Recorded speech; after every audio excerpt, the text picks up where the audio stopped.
caminhão. Sem vergonha. Papa, tudo? Toma.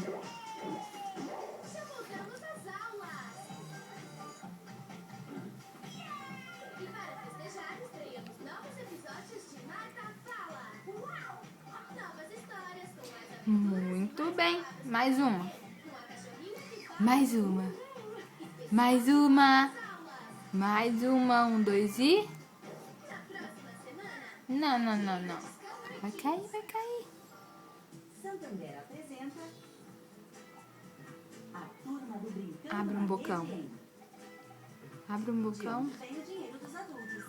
Quando os adultos saem Abre um bocão, menina. estão trabalhando dessa forma, Abre um trocam seu trabalho pelo bocão. dinheiro. Por exemplo, o Otto adora pintar quadros. A Laila e a Dorothy gostam muito de arte. Elas vão até o ateliê do Otto. Cadê o caminhão? Um quadro por algumas moedas.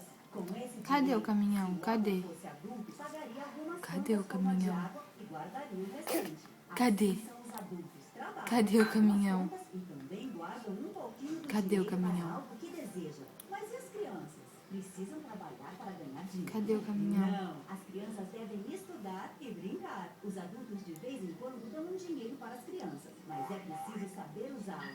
Quer saber mais? Pergunte aos adultos.